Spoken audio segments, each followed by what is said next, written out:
저를 네. 억만부 이동진 미인께 박준 드림 이렇게 적어주셨습니다. 네. 네. 싸울 때 하죠. 싸울 때 하죠. 당신이 말이야 이런 네, 식으로 그렇죠. 하죠. 당신이 말이야 네. 이렇게. 부럽네요. 네. 무슨 중독자 같아. 말이 달리는데 앞에 이렇게 당나귀가 달리는데 네. 이렇게 맞대기로 해가지고 네. 당근 같은 거 쓰잖아요. 네.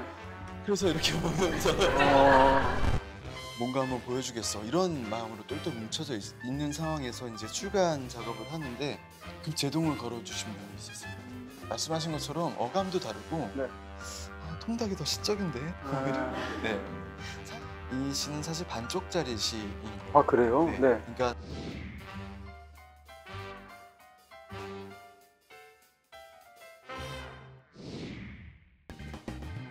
네, 안녕하세요. 이동진의 빨간 책방 책임자를 만나다 시간입니다. 책임자를 만나다로 따지게 되면 제가 두 번째 녹화일이고요. 아직도 저희는 굉장히 긴장된 상황인데 저희가 그래서 특별히 또 저희가 비주얼로 바꾼 그런 상황이기도 하고 오래전부터 워낙 모시고 싶은 분이기도 하고 박준 시인님 모셨습니다. 박수로 맞아주세요.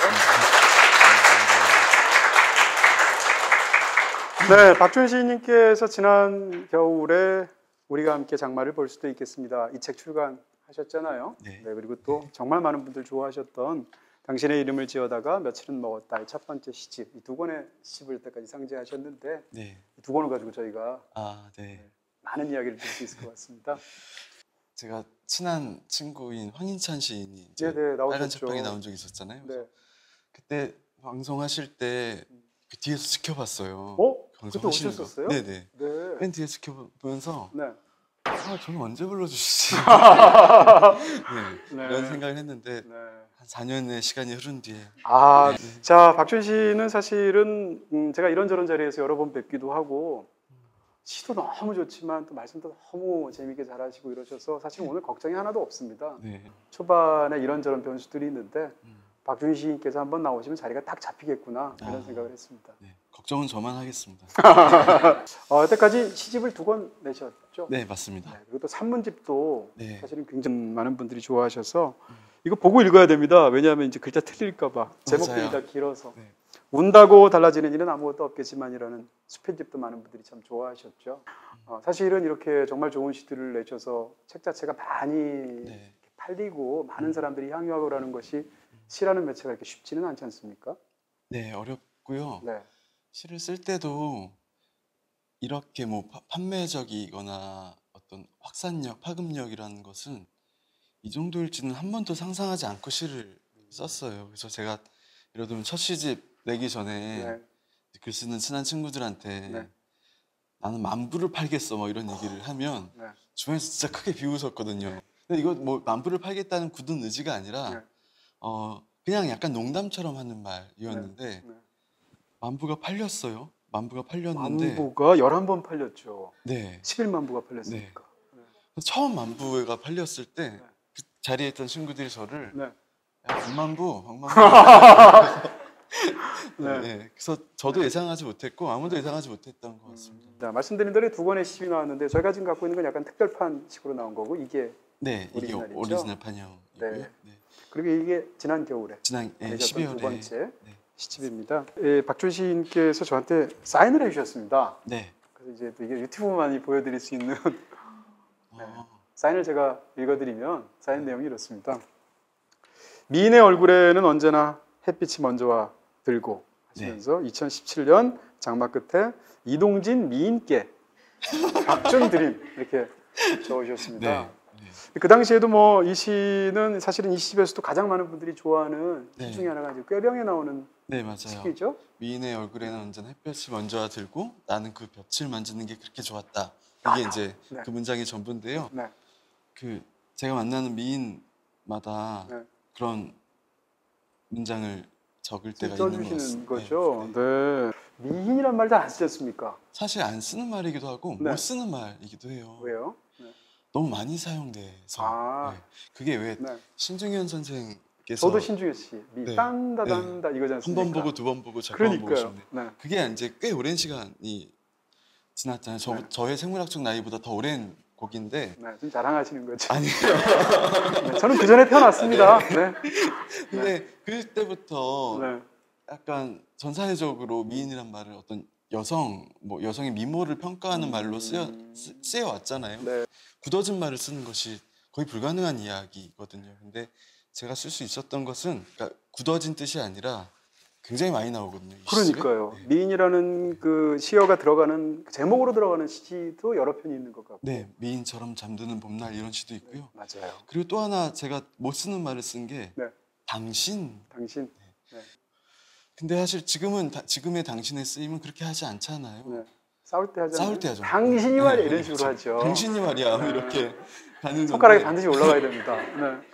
그리고 이것도 같은 제목의 네. 히트쳤던 노래가 있었던 것 같아요. 무슨 김정수라는 가수분이 부르셨던. 네. 근데 이 당신도 어떤 현존하는 어떤 상대를 그러니까 예를 들면 사랑하는 상대를 부르는 굳어진 뜻이 아니라 어떤 사람을 호명하는 방식으로 써서 그렇게 많이 쓸 수 있었던 것 같아요. 맞습니다. 네. 그 말이 오히려 예전에는 굉장히 이렇게 좀 낡고 어떤 부분에서 약간 오염된 측면도 있는 그런 네, 단어였잖아요. 그렇죠. 네. 예를 들어서 박찬욱 감독의 아가씨 같은 영화를 보면 네. 아가씨라는 원래 말은 굉장히 좋은 말이잖아요. 네, 맞습니다. 근데 그 아가씨란 말이 오용되어서 오염됐죠. 굉장히 나쁘게 쓰였었잖아요. 네. 근데 그렇게 그 말 속에 담겨 있는 그 진짜 켜켜이 쌓인 먼지 같은 걸 털어서 음, 그걸 아가씨라고 다시 명명함으로써 네. 약간 말 자체를 바꾼 느낌이 있거든요. 미인도 비슷한 그런 부분이 있지 않을까. 아, 제가 앞으로 네. 쓰는 시에는 미인이란 말 그만 쓰겠다라고 생각을 하고 있었는데요. 두 번째 시집에도 나오던데요. 이제 진짜 그만 쓰자라 생각을 했었는데 네, 칭찬을 아닙니다. 들었으니까 한 3번은 더 쓰게. 네. 네. 제가 예전에 이제 박준 시인과 함께 이제 푸른밤이라는 그 방송에서 코너에 나오셨지 않습니까? 네네. 완전히 지금 이 세련된 도회 남자지만 거기서는 시골 남자로 시골 나오셨어요. 남자는. 네. 시 골라주는 남자의 준말이었는데 근데 그때 한 주 한 번씩 그 시를 청해 듣는 게 정말 그 시간이 기다려지면서 어, 이번에 이 시집을 다시 읽으면서 그 소리가 고스란히 떠오르면서 이 모든 시들을 다 박준 시인의 목소리로 제가 다시 듣는 것 같은 그런 신비한 경험을 했거든요. 음성 지원이 네. 되는 거군요. 오늘 그거 해주실 거잖아요. 네. 일단 부탁드리도록 하겠습니다. 사실은 일반적으로 이렇게 문인 되신 분들, 네. 소설가, 시인 되신 분들은 어려서부터 굉장히 글 쓰는 걸 좋아하고 이러신 분들 많잖아요. 네. 안 그러셨나 봐요. 제가 이제 아까 말씀하신 것처럼 출판사에서 편집자 생활도 같이 하니까 어쨌든 시인뿐만 아니라 뭐 소설가 분들이든 혹은 다른 네. 작업을 하시는 창작자 분들을 많이 뵙는데 공통적으로 하신 이야기는 사실 있을 수가 없죠. 다들 다른 개성을 가진 그러니까요. 분들이니까 네. 책을 좋아하셨다라는 것이거든요. 근데 그럴 때면 자기 의심이 드는 거죠. 그래서 그런 말을 들을 때마다 작가는 작가이기 전에 독자가 먼저가 된 후에 작가가 되는구나 이런 생각을 하면 할수록 네. 저의 그 과거의 빈약한 독서 후회가 되기도 하고 그때 읽었으면 지금 안 읽어도 되는데 네. 그때 고전들을 안 읽는 바람에 지금 다시 고전을 읽어야 되고 뭐 이런 후회도 하고요. 여러 가지 생각을 뒤집어서 얘기하면 나는 뭐 타고났다 이런 말씀을 지금 그만 어떻게 보면 이제 대학에 들어가서 네. 그 동아리 활동을 하시면서 시에 그냥 특정한 시기에 완전히 몰입되셔서 네.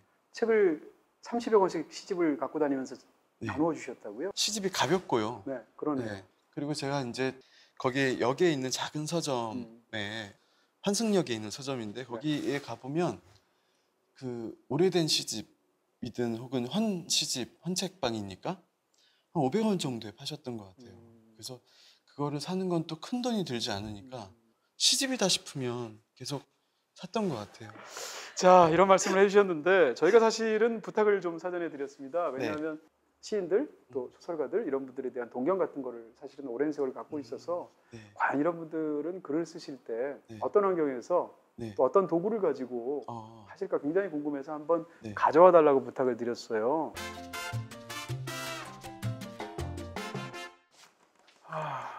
부끄럽네요. 네. 무슨 중독자 같아.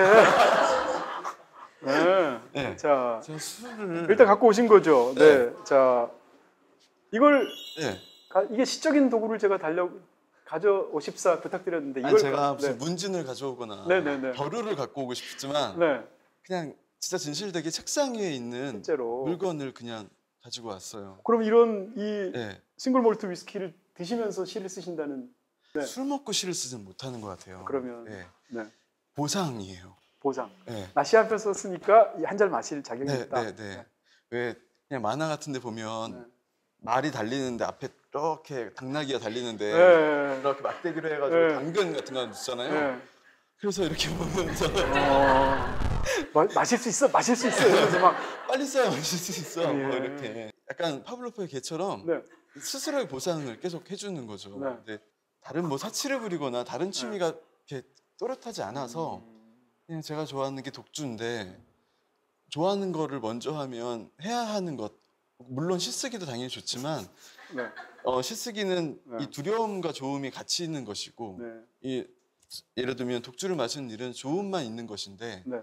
그러면 이제 그래서 시쓰기를 먼저 하고 독주를 마신다 뭐 이런. 네. 어떻게 보면 그 일과 순수한 쾌락 사이에서의 어떤 균형을 주는. 네, 네.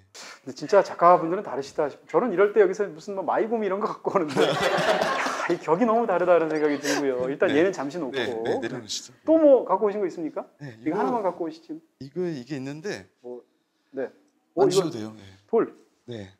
뭔가요? 이것도 책상 위에 있는 것인데요. 네. 근데 어디서 온 돌인지 정확히 기억이 나지 않고 비교적 어렸을 때부터 청소년 시기부터 이 돌이 있었는데 네. 그 왜 어른분들 혈액순환 위해서 호두 같은 거 이렇게 만지작 하시는 분들 이렇게 있잖아요. 하시는 분들.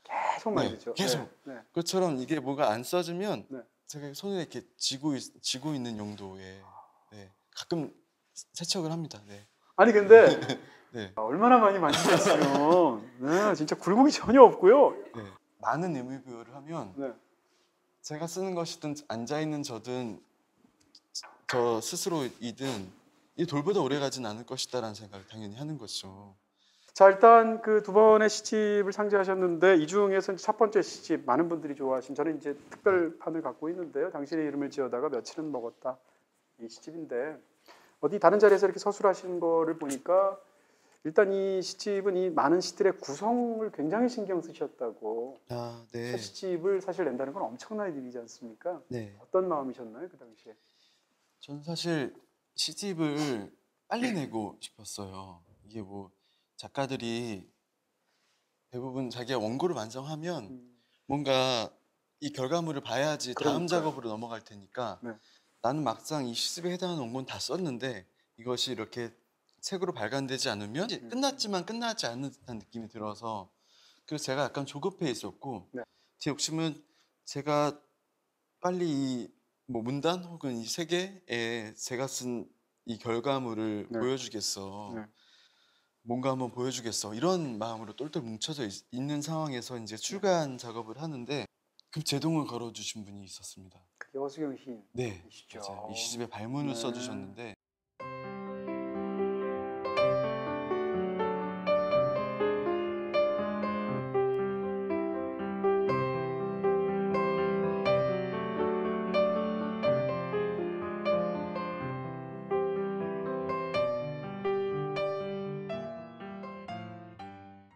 네, 제가 평소 좋아하는 허수경 시인한테 제 첫 시집에 발문을 써주십사 부탁을 드렸고 허수경 선배님이 쓰겠다라고 하셨고 그러면 이제 이게 무슨 얘기냐면 출간을 2달 앞으로 뒀다라는 뜻이거든요. 그렇죠. 마지막에 부탁. 마지막에 부탁을 드리는 네, 다 거죠. 읽으셔야 되니까. 네. 네. 그래서 출간을 거의 한 달 정도 앞뒀을 때 저한테 메일을 보내셔서 독일에 계셨으니까 네. 지금 내면 안 될 것 같다. 내 말을 들었으면 좋겠는 것이 나의 욕심이고 1년 정도를 네. 더 쓰라라고 하시는 거예요. 그럼 저는 거기서 이제 약간 성천명령 같은 소식인 거죠. 다음 달이면 시집이 나온다라고 한참 들떠 있는데 네. 1년을 더 쓰라니. 그래서 제가 만약에 약간 어리광을 부리듯이 왜 꼭 1년이어야 되냐, 6개월만 더 쓰면 안 되냐, 네. 혹은 제가 1년 동안 아무것도 안 쓰면 어떻게 되냐, 뭐 이런 것들은 허수경 선배님한테 이제 약간 어리광을 부리듯이 말씀을 드렸는데 그런 것이 아니라 그 1년 정도의 시간이 뭐 내가 꼭 무엇을 얘기하지 않아도 1년 정도의 시간이 너한테 알려주는 게 있을 것이다라고 생각한다. 뭐 이렇게 하시면서 그 출간 시기가 좀 미뤄졌어요. 네. 근데 그 1년 동안 네. 처음에는 제 원고를 안 봤어요. 네. 막 이제 기대가 다 됐다고 생각했어요. 다 됐다고 생각했으니까. 완벽한데 왜 그러시지라고. 아 근데 한참 후부터 다시 보기 시작했는데 그때부터 구성 같은 것도 다시 하고요. 네. 그리고 너무 오랜만에 듣는 말씀이겠지만 시를 보면 자유시와 산문시가 있고 네. 행과 연으로 구분이 되잖아요. 빨간 펜 있어야 될 것 같아요. 네. 그러니까 시의 형태, 시각적인 형태 그런 고민도 다시 새로 하게 됐고 그래서 시도 다시 태고도 물론하고 새로운 시도 넣고 이랬지만 사실 그 1년 동안 정말 어떤 일을 많이 했냐라고 하면 한 글자를 고쳤다가 한 글자를 다시 고친 것을 네. 취소했다가 네. 이것들을 반복하면서 그 1년의 시간을 보냈는데 결국 그 제가 시에 갖고 있던 어떤 조급함 같은 것들 빨리 보여주겠어 어떻게 하겠어 이런 것들을 스스로 삭히는 시간이 됐던 것 같아요. 근데 아닌 게 아니라 진짜 뭐라고 그럴까요? 이제 이 첫 번째 시집 이번에 보면서 예전엔 사실 이 뒤에 발문을 안 봤거든요. 네, 해설을 안 봤는데 이번에 이제 허수경 시인께서 쓰신 걸 봤는데 이 자체로 너무 좋았고요. 네. 이게 사실은 해설이라기보다는 네. 어떻게 보면 이 박준희 시집 이 첫 번째 시집 자체를 굉장히 이렇게 뜨거운 마음으로 좋은 네. 마음으로 읽고 나서 그 자체로 병렬된 또 다른 무언가를 읽는 느낌이었어요. 그래서 굉장히 좋았다 이런 생각이 들기도 하고 개인적으로 또 허수경 시인의 시들을 또 좋아하기도 하거든요. 아, 네. 그런 부분에서 야 시인들은 정말 좋겠다 이렇게 데뷔했을 때 본인이 존경하고 사랑하고 이런 선배 시인이 뒤에 이런 글을 써주면 진짜 기분 너무 좋을 것 같아요. 근데 허수경 시인을 알지 못했죠. 그러니까 저야 선배 시인이고 좋아하는 시인으로서 네. 계속 공부할 때부터 봤지만 허수경 시인은 저를 제 이름도 모르는 상태에서 메일을 드려서 아 그래요? 네, 한 번도 만나본 적이 없는 상태고 이야. 제가 등단을 할 때는 이미 독일에 네, 계셨잖아요. 독일에 계속 계셨었죠. 한 번도 서울 네. 안 오시고 당연히 저라는 존재를 알지 못하고 계신 거죠.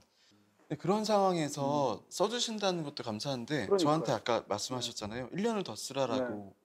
그러면 그 말을 듣기 싫죠. 사실은 그 말을 부정하고 싶은데 역으로 생각해보면 나와 관련이 없는 사람이 나를 위해서 하는 말은 싫어도 들어야 되겠구나라는 생각은 그때 했던 것 같아요. 그 자체로 굉장히 문학적이면서 아름다운 어떤 하나의 풍경 같은 게 머릿속에서 그려지지 않나 싶은 네. 생각이 듭니다. 자 이제 박준 시인에 관해서 이제 네. 많은 사람들이 얘기하는 것 중에 하나가 네. 이제 음식에 관련된 부분들의 이야기들을 많이 하지 않습니까? 네. 이 시집에 나오는 음식들을 보면 하나같이 네. 쑥국, 네. 메밀국수, 만두소, 상추, 통닭 네. 이런 부분들까지 이런 뭐라고 그럴까요? 굉장히 한편에서는 토속적인 네. 뭐 입맛으로 따지면 약간 아재 입맛 네, 그런 음식들을 집중적으로 묘사를 하고 있습니다. 네. 한국적이라고 말해야 될 것 같은데 네. 네. 근데 그것이 뭐 한국과 토속이란 말을 써도 되겠지만 그 제가 좋아하는 시어 중에 하나가 제철인데요. 이 철이라고 하는 것이 네. 이 자연물들 음식의 재료라고 할 수 있는 자연물들과 밀접하게 연결이 되는 거니까 네. 그러니까 이제 박준 시인의 시세계에서 계절을 다루는 방식이 음식을 다루는 방식하고 병행될 때도 있고 네 맞아요. 중첩될 때도 있고 네, 네. 그리고 이제 아까 말씀하신 제철 음식에 관한 걸 가지고 어떤 부분에서 절묘한 굉장히 감동적인 구절이 나오기도 하고 네. 그랬던 기억이 나는데요. 네. 근데 박준 시인께서 쓰는 어떤 이 음식들은 그 음식들 우리가 아는 음식이잖아요. 네. 떠오르기도 하지만 다른 한편으로는 어떤 생각이 드나 하면 우리 음식은 한국어로 되어 있지 않습니까? 네. 근데 스파게티란 말을 예를 들어서 평상시에 좋아하게 되면 네. 그거를 좋아한다고 해서 시어로 끌어들이게 되면 스파게티라는 말이 갖고 있는 네. 그런 어떤 하다못해 사운드부터 시작해서 이런 네. 것들이 충돌되는 부분이 있을 거예요. 네 맞아요. 저는 네. 사실 그 고민과 그 강박이 많아요. 그래서 안 쓰시는 건가요? 먹는 빈도수가 적기도 하고 그리고 이 외래어를 네. 쓰는 것에 대해서 스파게티는 스파게티라고 부를 수밖에 없지만 네. 그게 뭔가 이렇게 좀 어색한 느낌을 저 혼자만 있어요. 제 동년배 시인들은 안 그런데 네. 그래서 가급적 예를 들면 그 저 두 번째 시집에도 통닭이라는 말이 나오는데 그러니까요. 네. 그걸 이제 치킨이라고 안 쓰고 네. 통닭이라고 쓰잖아요. 제가 썼는데 그거는 약간 이 단어만 의도적으로 이렇게 바꾼 것 같아요. 다른 건 그냥 다 치킨에서 자연스럽게 통닭으로. 네, 치킨에서 통닭으로 음. 말씀하신 것처럼 어감도 다르고 네. 아, 통닭이 더 시적인데 아, 네. 사실 좀 다른 음식이기도 하고요. 치킨과 네. 통닭은 네. 그 시 제가 굉장히 좋아하는데, 그러니까 손목을 그은 네, 네. 노인가요? 친구 친구인가요? 네, 친구와 함께 네. 통닭을 나누어 먹었다는 걸로 그 시가 시작을 하는데, 맞아요. 근데 이제 통닭이라고는 왠지 뜯어 먹어야 될 것 같고 네, 네, 치킨이라고 그러면 나눠가지고 반반 무만이로 먹어야 될 것 같은 느낌은 있죠. 네. 그런 차이는 있죠. 맞아, 차이가 근데 있어요. 통닭이란 말도 그런데 저는 이제 이 박준 시인의 시를 굉장히 좋아하는 것 중에 하나가 뭔가 하면 이 속에 담겨 있는 한국어들이 참 좋다는 생각이 들고 예를 들어서 일반적으로 줄여서 말할 걸 줄여서 말하지 않고 본디말로 한다든지 네, 그 다음에 한국어가 점점 세지고 있지 않습니까? 네, 맞아요. 경음이나 격음을 점점 많이 쓰게 되는데 말이란 건 점점 거칠어지기도 하고 근데 박준 시인께서는 그 말을 최대한 순화해서 이렇게 채 거르는 것 같은 느낌이 있어서 이 말들이 뭐라고 할까요? 이 시어들 자체가 조미료도 별로 없는 것 같고 그러면서도 말 자체가 순해서 네, 읽으면 그 자체로 리듬이 있기도 하고 귀에도 너무 좋은 거예요. 순한 느낌 같은 게. 뭐 연음도 많고 뭐 그러니까요. 예, 예. 연음이라는 것은 시어로 쓰기도 하시잖아요. 네, 네. 네. 그런 그 제가 의식적으로 사전을 이렇게 보면서 이 말이 시적이고 네. 이 말이 발음할 때 부드럽고 해서 쓰진 않는 것 같아요. 그런데 시를 쓸 때만 그런 게 아니라 평소에 말할 때도 가끔 누군가의 어떤 말을 들으면 저 말 참 예쁘다. 저 말 참 뭔가 정서가 많이 들어가 있다. 이러면 써도 되는 어떤 상황이 오면 그때 풀어내는 경우가 많은 것 같은데 저는 모든 시인이 그런 일을 할 필요는 없지만 네. 어떤 시인들은 그 우리말이 가진 유통기한 같은 것을 좀 늘려야 하지 않을까? 그러니까 잘 사용되지 않는 말들을 더 사용되게 하고 아직 묻히기에는 너무 이르고 안타까운 말들은 더 쓰고 이런 것들도 사실 시인의 역할 중에 하나라고 생각을 해요. 자, 그리고 이제 이번 뭐 많은 사람들이 다 박준 시인의 독자라면 그런 걸 느끼지 않겠나 싶은데 이 시에서 이제 예를 들면 앓는다라는 동사라든지 네. 아니면 병이라든지 네. 병 경우에도 이제 구체적으로 표현이 되는데 많은 경우에 약간 뭐라고 그럴까요? 촉각과 관련된 그런 병의 질환의 느낌? 예를 네. 들면 뭐 미열이라든지 네. 이런 부분들인데요. 그러니까 아픔으로 시작하는 시들이 굉장히 많습니다. 네. 그래서 아예 제가 몇 개를 좀 약간 읽어드린다면 눈을 감고라는 시는 눈을 감고 앓다 보면 이렇게 시작을 하고요. 인천 반달은 혼자 앓는 열이 적막했다 이렇게 시작을 하고 미신이라는 시는 올해는 삼재였다. 밥을 먹을 때마다 혀를 깨물었다. 그리고 동백이라는 아름다운 재료라는 시를 보면 3, 4월이면 애역이 잦고 팔뚝이 가려웠다. 이런 이제 부분들을 많이 쓰고 계시는 거거든요. 네. 시를 어떻게 시작하는가라는 것은 굉장히 중요할 것 같아요. 네. 예를 들면 쓰고 나서 이렇게 문장 구조를 바꾼다거나 요즘 네. 같은 경우에 이제 컴퓨터 작업을 다 하니까 네. 그런 경우가 많을 것 같거든요. 네.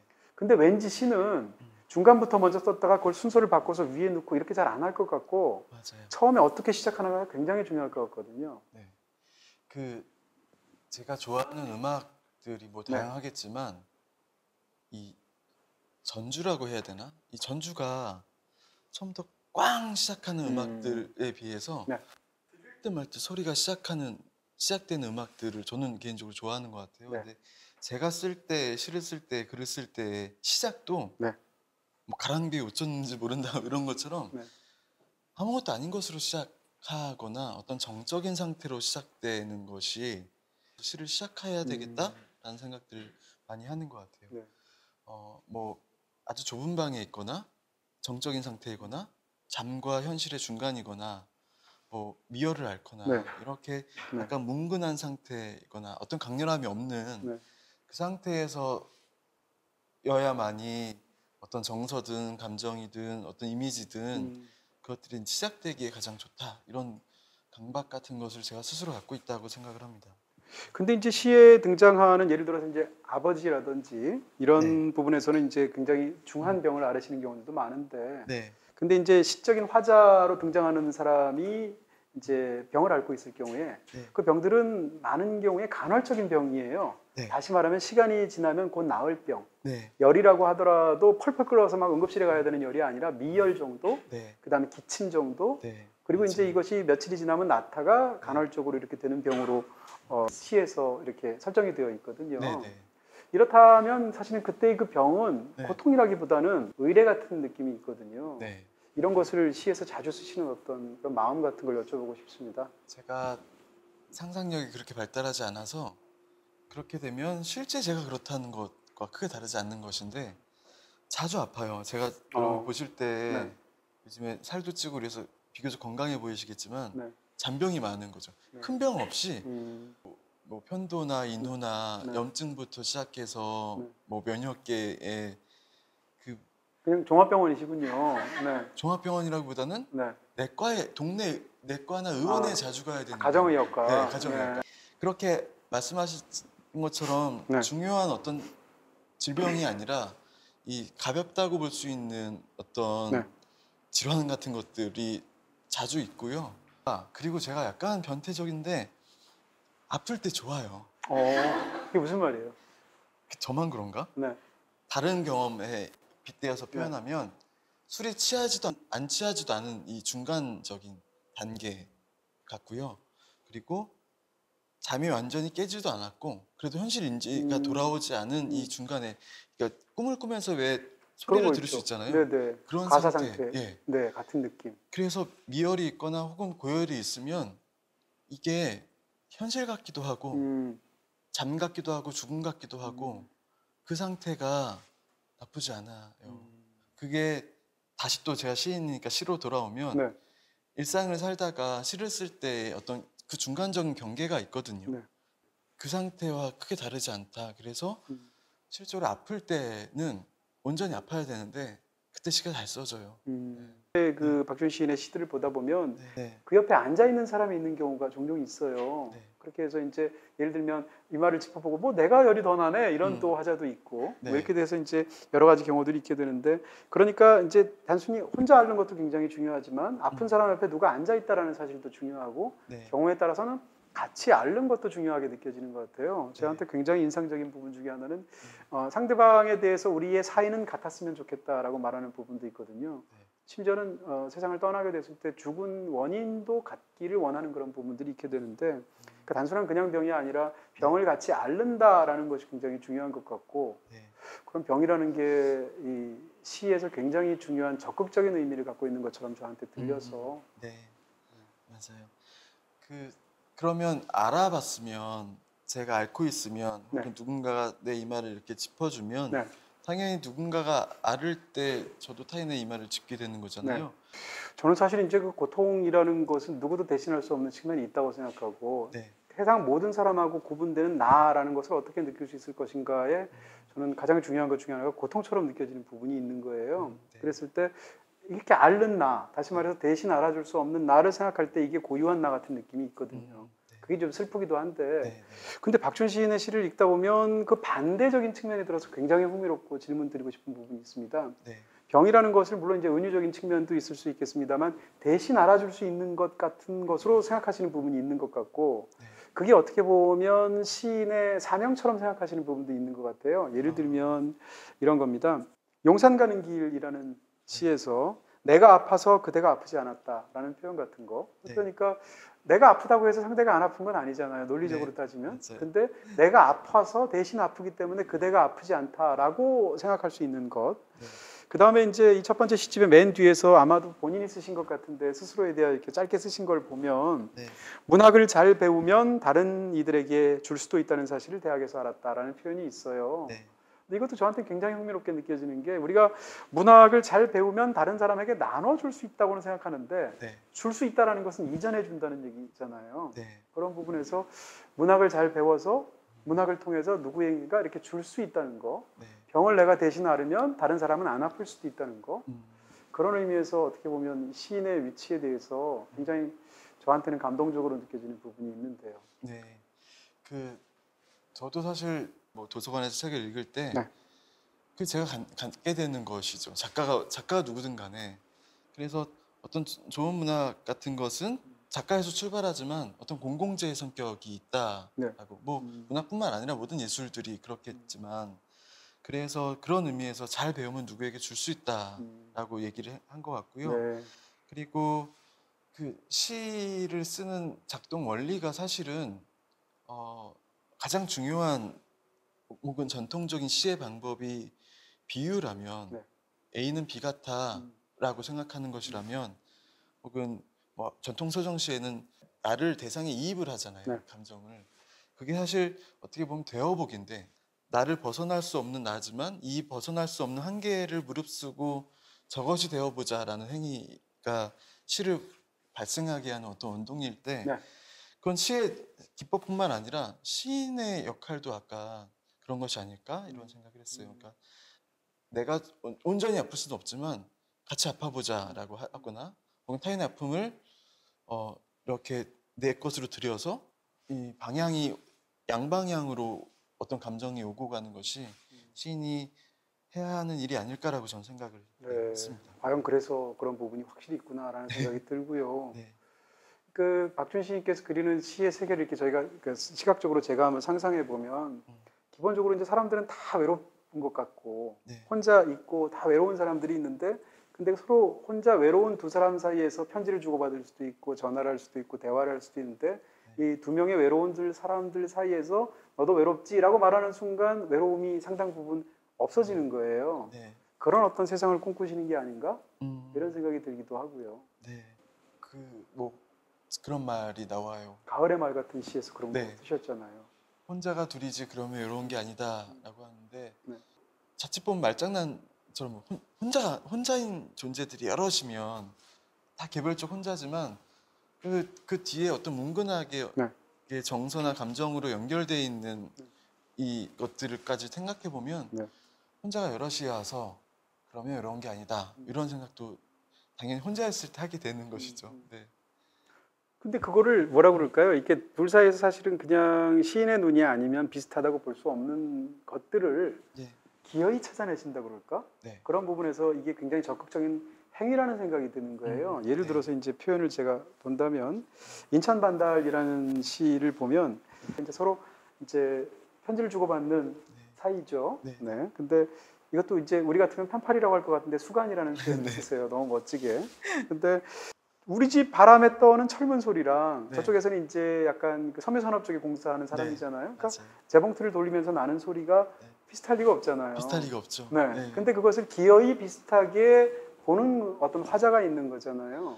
기어이 비슷하게 네. 보는 화자가 있기도 하고요. 네.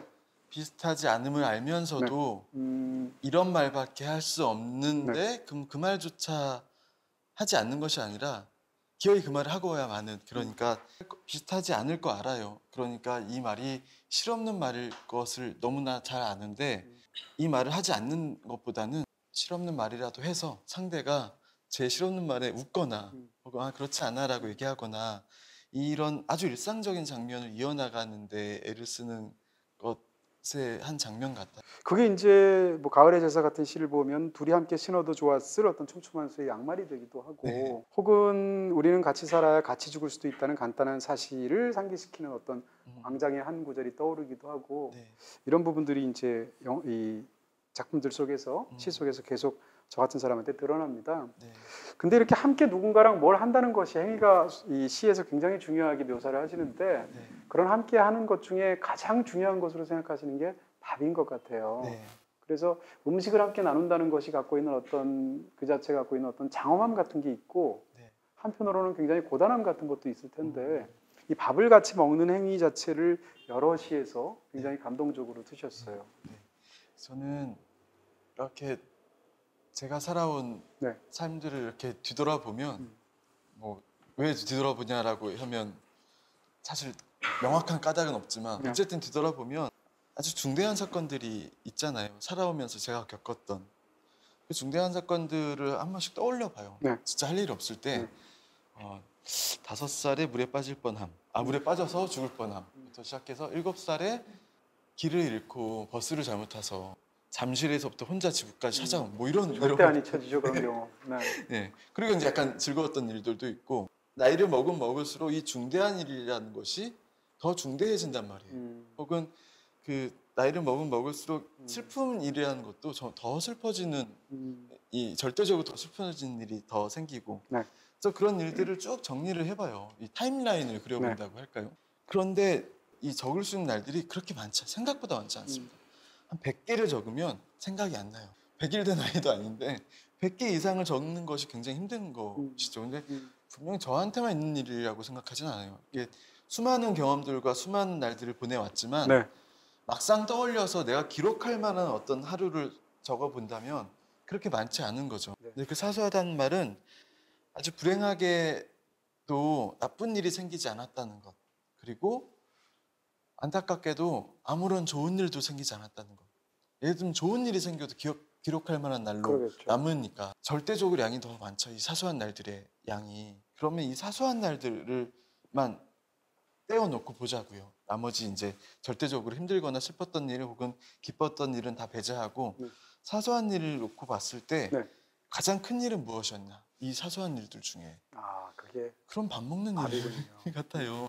왜 대부분의 어른들이 밥 먹었어? 라고 물어보잖아요. 그래서 안 먹었으라고 하면 굉장히 큰일이 난 것처럼 왜 지금 몇 시인데 밥을 안 먹어? 밥을 왜 못 먹었어? 라고 얘기하기도 하고 네. 정말 친한 사람 만나면 투정부리죠. 점심에 그렇죠. 오늘 한 끼도 못 먹었다. 한 끼도 못 먹었어. 네. 이거 아무나 자꾸 이런 얘기 안 하거든요. 그래서 뭐 이렇게 얘기하죠. 상대방은. 그럼 내가 한 끼도 못 먹었어. 나한테 밥을 사달라는 것도 아니고 그러니까. 네. 그냥 나한테 큰일이지만 작은 일이지만 큰일처럼 어떤 가장 정서가 많이 담아져 있는 일인데 그래서 제가 시를 쓰는 일이 밥이나 어떤 끼니 함께 밥을 먹는 일이라는 행위를 자주 쓰는 것이 사소한 일들의 왕이라고 할까요? 뭐 다들 그렇겠지만 불편한 삶이라면 밥 먹기 싫잖아요. 이게 아주 개인적이면서도 가장 친밀한 일이고 네. 사소한 일이면서도 맞습니다. 가장 큰 일이라고 생각해서 그래서 시에 자주 등장하는 것 같아요. 네. 이 박준 시인의 시에서 감동적인 시들이 굉장히 많은데 상당 부분이 사실은 밥에 관한 부분들이어서 예를 들어서 네. 밥 먹고 가라고 이제 화자가 외치는 그런 간단한 구절이 있는 시도 있었는데 네. 그게 이상하게 저한테 너무 감동적이고 아. 저는 적어도 감동적이었어요. 이제 식인이를 안 먹었다 아까처럼 네. 그렇게 얘기했을 때 어떤 아저씨가 네. 저녁은 저녁밥 먹으라고 있는 거지라고 맞아요. 말을 해주는데 네. 그 말이 그렇게 네. 굉장히 이렇게 뭉클하게 느껴지는 부분이 있었습니다. 그런 이야기들이 이제 계속 시에서 다뤄주시고 4월의 잠 같은 시 네. 이런 부분인데 네. 첫 번째 사실은 예전에 박준 시집을 첫 번째 시집이 나왔을 때 시집을 보기 전에 이 제목이 너무 강렬하지 않습니까? 그래서 당신의 이름을 지어다가 며칠은 먹었다라고 쓰여 있어서 저 이 시를 읽기 전에 제목 먼저 듣고 연시구나. 네. 사랑의 시구나. 그래서 이게 굉장히 엄청나잖아요. 얼마나 상대를 너무 애틋하게 사랑하면 당신의 이름을 지어다가 며칠은 먹었다라고 표현할까 이렇게 생각했거든요. 네. 근데 내용을 읽어보니까 전혀 그런 시가 아니었어요. 이때 당신의 이름은 누군가 하면 한 번도 본 적이 없는 네. 내가 대필을 해준 대필 작가로 그 사람의 전기를 써주는데 그 사람 거란 말입니다. 네. 근데 나는 글 쓰는 사람인데 네. 고스트라이터로 이 사람의 전기를 써줘요. 네. 그럼 절 써주는데 어쨌건 그걸 쓰고 나서 그 글의 값을 받지 않겠습니까? 네. 그럼 그 받은 원고료로 며칠 동안 살았다라는 뜻이에요. 네. 그러니까 저는 그게 더 감동적인 거죠. 그러니까 왜 감동적이라고 생각하냐면 네. 이건 어떻게 보면 글을 쓰는 사람 입장에서 스스로를 자조하는 입장처럼 보이는 상황인 것 같거든요. 네. 나는 진짜 쓰고 싶은 내 글이 있는데 일단 생계 문제가 있고 이러니까 남의 대필 작가로 고스트라이터로 글 쓰고 싶어하는 작가는 없을 거 아니에요. 그러면 그걸 하면은 그 상황을 어떤 자조의 형태로 글에 담을 것 같은데 그게 아니라 네. 그렇게 해서 그 어쨌건 자서전을 쓰고 네. 나는 집에 와서 그 일을 쓰면서 일기를 쓴단 말이에요. 네. 네. 그랬을 때 자서전 일기가 만나는 어떤 글과 글 사이에서의 그런 따뜻한 부분 이런 것들을 불러일으키는 부분이 있다는 거예요. 그게 와 이건 진짜 굉장한 시선이 아닌가라는 생각을 사실은 했습니다. 제가 이렇게 생각해 주신 것을 조금 깨자면 이 시는 사실 반쪽짜리 시인 거예요. 아 그래요? 네. 네. 그러니까 왜 그러냐면 네. 당신의 이름을 지어다가 며칠은 먹었다는 네. 이 시집에 수록되지 않은 당신의 이름을 지어다가 며칠은 먹었다 원이 사실 존재를 해요. 그래요? 네. 네. 그거는 이제 시집에 수록하지 않았는데 네. 그거는 자서전을 쓰게 그러니까. 하는 것은 네. 내가 무엇을 이룬 사람일 거고 어쨌든 그런 어떤 위치에 올라와 있는 사람일 거잖아요. 근데 이것이 사실 2편인 거고 1편은 자서전을 쓸 수 없을 만큼 부하 권력을 가지지 못했지만 제가 좋아하는 어떤 사람이었어요. 어떤 노동자였는데 네. 그 사람의 삶에 대해서 네. 그 사람은 저한테 시키지 않는 것이죠. 그럴 저한테 돈을 돈도 주지도 없고. 않고. 네. 네. 근데 저는 그 사람을 좋아하니까 그 어떤 노동 운동을 하시던 어떤 노동자인데 그의 삶에 대해서 쓰기 시작하는 거죠. 그러니까 나는 당신처럼 살지 못하는데 그 시에는 그런 게 나와요. 뭐 당신은 약이다라는 말이 나오는데 그래서 그때 처음으로 당신의 이름을 지어다 우리가 약을 며칠 지어 먹다 네. 이런 거 네. 의약 분업하기 전에는 약국에 가서 감기약 3일치 지어주세요 이런 것들을 그렇죠, 그렇죠. 했잖아요. 네, 밥도 짓지만 약도 네. 짓죠. 네. 1편은 약이었어요. 그래서 내가 어떤 대상을 떠올리고 어떤 이름을 생각하는 것만으로 혹은 어떤 사람은 그가 존재하는 것만으로 나를 포함한 어떤 다른 사람들에게 약처럼 우리가 지어 먹을 수 있는 어떤 것이 되기도 하고 네. 방금 이 시집에 수록된 이 시는 밥인 거죠. 그런 의미로 따지면 생계나 밥인데 네.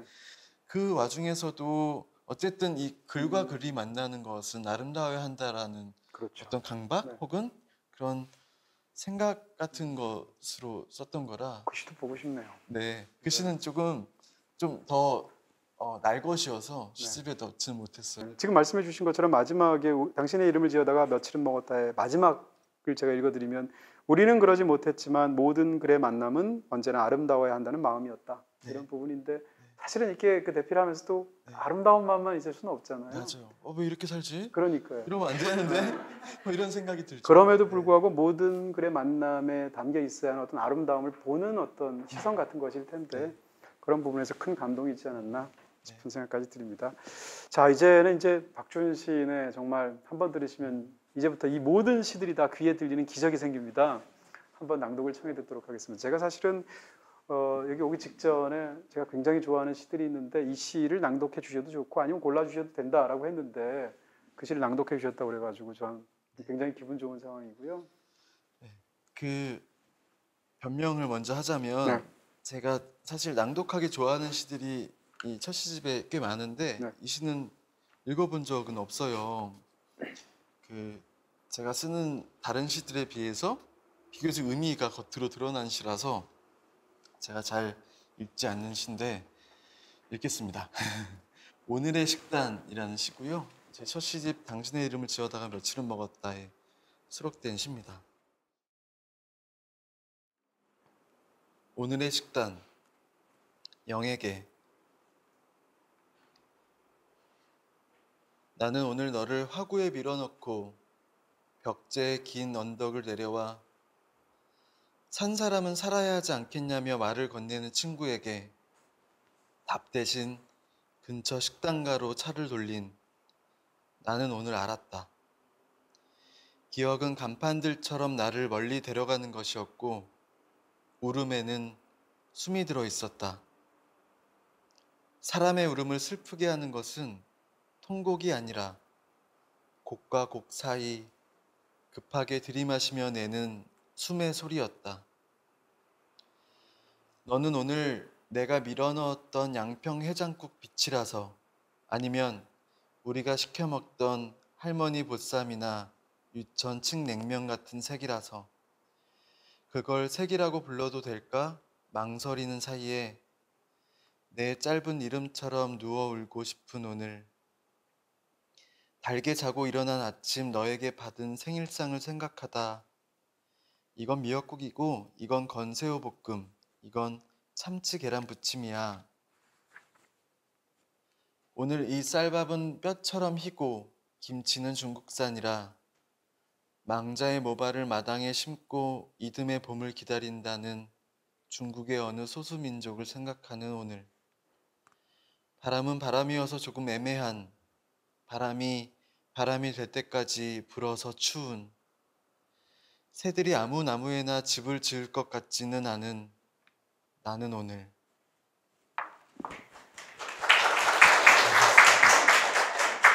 네, 뭐 이 시집에 좋은 시들이 참 많은데 제가 개인적으로 이 시집에서 가장 좋아하는 시입니다. 그래서 부탁을 드렸는데 사실은 개인적인 어떤 그 부분을 건드리는 게 있지 않을까 싶어서 사실은 부탁을 드리면서도 꺼려졌는데 흔쾌히 낭독해 주셔서 너무 감사드리고요. 네.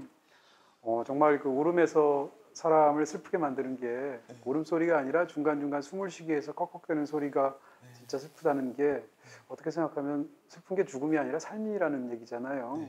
그런 면에서 그것도 그렇고 전반적으로 굉장히 참 좋은 시였습니다. 실제로 물론 이렇게 통곡을 크게 높여서 하는 울음도 있지만 이렇게 작게 우는 울음을 봐도 제일 소리가 크게 나는 건 작게 울다가 흐느끼다가도 숨 쉴 때 이렇게 호흡이 가빠지죠. 근데 어린아이들은 그렇게 울죠.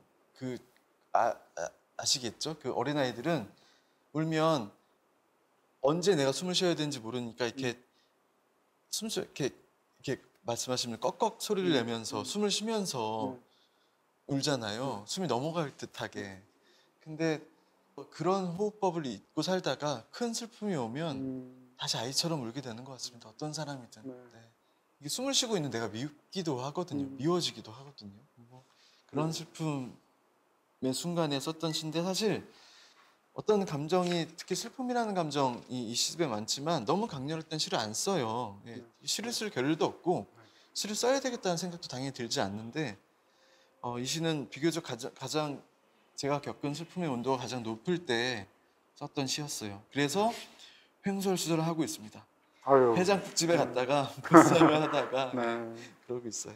오늘 나눈으로 끝나는 부분도 그렇고 참 네.